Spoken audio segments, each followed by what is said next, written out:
ವಿಧಾನಸಭಾ ಕ್ಷೇತ್ರದಲ್ಲಿ ಪ್ರತಿ 15 ದಿನಗಳು ಒಂದ್ಸರಿ ಕಾಮಗಾರಿ ಪೂಜೆಗಳನ್ನು ಮಾಡ್ತಾಯಿದ್ದೀವಿ. ಅದು BBMP ಇರ್ಬೋದು, ಗ್ರಾಮೀಣ ಪ್ರದೇಶ ಎಲ್ಲ ಕೂಡ. ಸೊ ಇವತ್ತು ಸಿಂಗನಾಯಕನಹಳ್ಳಿ, ಅರಕೆರೆ, ರಾಜಾನಕುಂಟೆ ಮತ್ತು ಸೊಣ್ಣೆನಹಳ್ಳಿ ಪಂಚಾಯಿತಿ ಕೆಲವು ಗ್ರಾಮಗಳಲ್ಲಿ ಡಾಂಬರ್ ರಸ್ತೆ, ಕಾಂಕ್ರೀಟ್ ರಸ್ತೆ ಮತ್ತು ಆರೋಗ್ಯ ಕೇಂದ್ರಕ್ಕೆ ಗುದ್ಲಿ ಪೂಜೆಯನ್ನು ಕೂಡ ಮಾಡಿದ್ದೀವಿ. ಸುಮಾರು 7 ಕೋಟಿ ರೂಪಾಯಿ ವೆಚ್ಚದ ಕಾಮಗಾರಿಗಳಿಗೆ ಮಾಡ್ತಾಯಿದ್ದೀವಿ. ಬಟ್ ಈಗ ಯಲಹಂಕ ಸಾಕಷ್ಟು ಬೆಳೆದೋಗಿದೆ, ಸಾಕಷ್ಟು ಬಡಾವಣೆಗಳಾಗಿದೆ. ಆ ಬಡಾವಣೆಗಳು ನೋಡಿದ್ರೆ ಭಯ ಆಗ್ತದೆ, ಯಾಕಂದರೆ ಜನಗಳ ಡಿಮ್ಯಾಂಡ್ ಜಾಸ್ತಿ ಐತೆ.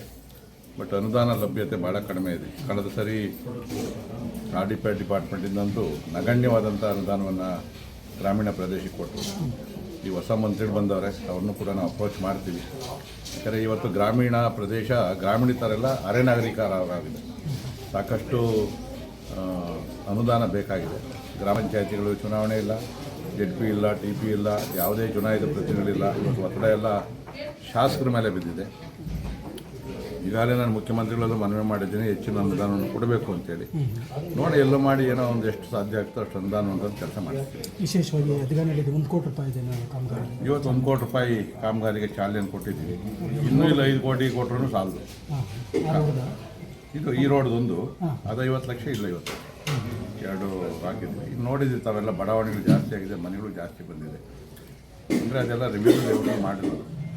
ಹಿಂದೆ ಯಾರು ಡೆವಲಪರ್ಸ್ ಇದ್ದರು, ಮೂಲಭೂತ ಸೌಕರ್ಯಗಳು ಪೂರ್ಣ ಮಾಡಿಕೊಟ್ಟಿಲ್ಲ, ಅವರು ಅರೆಬರೆ ಮಾಡಿದರು. ಈಗ ಪೂರ್ಣ ಮಾಡುವಂಥ ಕೆಲಸ ಸರ್ಕಾರದ ಮೇಲೆ ಐತೆ, ನಮ್ಮ ಮೇಲೆ ಐತೆ. ಬಟ್ ಅದಕ್ಕೆ ಬೇಕಾಗಿರ್ತಕ್ಕಂಥದ್ದು RDPRಯಿಂದ ದುಡ್ಡು ಬೇಕು. ಬಟ್ RDPRದಿಂದ ನಮ್ಗೆ ಇಲ್ಲಿವರೆಗೂ ಒಂದು 2-3 ಕೋಟಿ ಬಿಟ್ಟರೆ ಹೆಚ್ಚಿನ ವಿಶೇಷ ಅನುದಾನ ಕೊಟ್ಟಿಲ್ಲ ನಮಗೆ. ಮತ್ತು ಮುಖ್ಯಮಂತ್ರಿಗಳು, ಹಿಂದಿನ ಮುಖ್ಯಮಂತ್ರಿಗಳು ಏನು ಕೊಟ್ಟಿದ್ರು 25 ಕೋಟಿ ಒಂದೊಂದು ಕಾನ್ಸ್ಟಿಟ್ಯೂನ್ಸಿಗೆ. ಅವ್ರು ಜಾಸ್ತಿ ಕೊಟ್ಟರು, ಕಾಂಗ್ರೆಸ್ ಅವರು ನಮ್ಗೆ ಕಡಿಮೆ ಕೊಟ್ಟರು.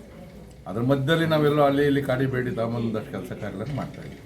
ನೀರಿನ ಅಭಾವ ಎದುರಾಗ್ಬೋದು, ಮಳೆ ಇಲ್ಲ, ಪೂರ್ವ ಸಿದ್ಧತೆಗಳು 40% ಈ ಸರಿ ಮಳೆ ಕೊರತೆ ಅಂತಿದೆ. ಇಲ್ಲಿವರೆಗೆ ಮಳೆ ಬಂದು ಕೆರೆಗೆ ನೀರು ಬರಬೇಕಾಗಿತ್ತು. ಯಾವಾಗ ನೀರು ಮಳೆ ಬರಲ್ವೋ ಅಂತರ್ಜಲ ನಿಧಾನವಾಗಿ ಕೆಳಗಡೆಗೆ ಹೋಗ್ತದೆ, ಬೋರ್ವೆಲ್ಗಳಲ್ಲೂ ಸಮಸ್ಯೆ ಆಗ್ತದೆ. ಸೊ ಅದನ್ನು ನಾನು ಈಗಾಗಲೇ ತಾಲೂಕು ಪಂಚಾಯತಿಯಲ್ಲಿ PDOಗಳನ್ನೆಲ್ಲ ಕರೆದು ಒಂದು ಸಭೆ ಮಾಡಿದ್ದೀನಿ. ಗ್ರಾಮ ಪಂಚಾಯತಿ ಆದಾಯದಲ್ಲಿ ಎಷ್ಟು ನೀರಿಗೆ ಒತ್ತನ್ನು ಕೊಡಬೇಕು, ಬೇರೆ ಏನು ಮಾಡಬಾರ್ದು ಅಂತೇಳಿ. ಸರ್ಕಾರ ಕೂಡ ಟಾಸ್ಕ್ ಫೋರ್ಸಿಂದ ಭಾಳ ನಗಣ್ಯವಾದಂಥ ಅನುದಾನವನ್ನು ಕೊಟ್ಟಿದೆ. ಈಗಾಗಲೇ ನಮ್ಮ ವಿರೋಧ ಪಕ್ಷ ನಾಯಕರೆಲ್ಲ ಒತ್ತಾಯ ಮಾಡ್ತಾಯಿದ್ವಿ, ಬರಗಾಲವನ್ನು ಸಮರ್ಥವಾಗಿ ಎದುರಿಸಬೇಕು ಅಂತೇಳಿ.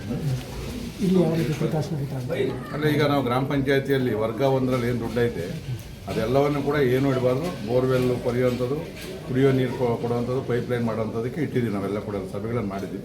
ನಾನು ಒಂದಷ್ಟು ನನ್ನ ಅನುದಾನದಲ್ಲಿ ನಾನು ಭಾಳ ತುರ್ತು ಅಂತ ಬಂದಾಗ ಶಾಸಕರ ಅನುದಾನದಲ್ಲಿ ಕೂಡ ನಾನು ಕೊಡ್ತೀನಿ. ಇವತ್ತಿನ ದಿವಸ ನಮ್ಮ ಜನಪ್ರಿಯ ಶಾಸಕರಾದಂಥ SR ವಿಶ್ವನಾಥಣ್ಣನವರು ಅವರ ಶಾಸಕರ ಅನುದಾನದಲ್ಲಿ ನಮ್ಮ ಗ್ರಾಮಕ್ಕೆ 25 ಲಕ್ಷ ರೂಪಾಯಿಗಳನ್ನು ನಮ್ಮ ಕೃಷ್ಣಸಾಗರಕ್ಕೆ ಸಂಪರ್ಕ ಆಗುವಂಥ ರಸ್ತೆಗೆ ಅಭಿವೃದ್ಧಿ ಕಾಮಗಾರಿಗೆ ಇವತ್ತು ನಮ್ಮ ಗ್ರಾಮಕ್ಕೆ ಬಂದು ಚಾಲನೆಯನ್ನು ಕೊಟ್ಟಿದ್ದಾರೆ. ಅದಕ್ಕಾಗಿ ನಾವು ಗ್ರಾಮಸ್ಥರ ಪರವಾಗಿ ನಮ್ಮ ಜನಪ್ರಿಯ ಶಾಸಕರಾದ ವಿಶ್ವನಾಥಣ್ಣ ಅವರಿಗೆ ನಾವೆಲ್ಲ ಅಭಿನಂದನೆಯನ್ನು ಸಲ್ಲಿಸ್ತಾ ಇದ್ದೀವಿ. ಆಮೇಲೆ ನಮ್ಮ ಶಾಸಕರಾದಂಥ ವಿಶ್ವನಾಥಣ್ಣವರು ನಮಗೆ ಮೊದಲಿಂದನೂ ಅಷ್ಟೇ ಅವಲಹಳ್ಳಿ ಅಭಿವೃದ್ಧಿ ಕಾಮಗಾರಿಗಳಿಗೆ ಕೋಟ್ಯಾಂತರ ರೂಪಾಯಿ ಹಣಗಳನ್ನು ನೀಡಿ ನಮ್ಮ ಗ್ರಾಮಕ್ಕೆ ಯಾವ್ಯಾವುದು ಕಾಂಕ್ರೀಟ್ ರಸ್ತೆಗಳಿರ್ಬೋದು, ಚರಂಡಿಗಳಿರ್ಬೋದು, ಶಾಲಾ ಅನುದಾನ, ಪ್ರತಿಯೊಂದು ವ್ಯವಸ್ಥೆ, ವಾಕಿಂಗ್ ಟ್ರ್ಯಾಕ್, ಅವಲಹಳ್ಳಿ ಕೆರೆಗೆ 50 ಲಕ್ಷಕ್ಕೂ ಹೆಚ್ಚು ಅನುದಾನ ನೀಡಿ ಇವತ್ತು ಸುಮಾರು ಜನ ವಾಕಿಂಗ್ ಮಾಡೋಕ್ಕೆ, ಮತ್ತು ನಮ್ಮ ಅವಲಹಳ್ಳಿ ಮುಖ್ಯ ರಸ್ತೆ, ಸಂಪರ್ಕ ರಸ್ತೆಗಳು ಎಲ್ಲ ರೀತಿಯಾಗಿ ನಮ್ಮ ಶಾಸಕರು ವಿಶ್ವನಾಥಣ್ಣವರು ನಮ್ಮೂರಿಗೆ ತುಂಬ ಅನುದಾನಗಳನ್ನು ನೀಡಿ ಕೆಲಸ ಮಾಡಿಕೊಟ್ಟಿರ್ತಾರೆ. ನಮ್ಮ ಗ್ರಾಮಸ್ಥರು ಯಾವತ್ತೂ ಅವ್ರ ಬೆನ್ನಿಂದೆ ನಿಂತಿರ್ತೀವಿ. ಅವರು ಯಾವ ರೀತಿ ಹೇಳ್ತಾರೋ ಆ ಥರ ನಾವು ಅವರ ಬೆಂಬಲಿಗರಾಗಿ ಇದ್ದಿದ್ದಕ್ಕೂ ನಮಗೆ ತುಂಬ ಒಳ್ಳೊಳ್ಳೆ ಕೆಲಸಗಳ ಕಾರ್ಯಗಳನ್ನು ಮಾಡಿಕೊಟ್ಟಿರೋದ್ರಿಂದ ನಾವು ಅವರಿಗೆ ಅಭಿನಂದನೆಯನ್ನು ಸಲ್ಲಿಸ್ತಾ ಇದ್ದೀವಿ.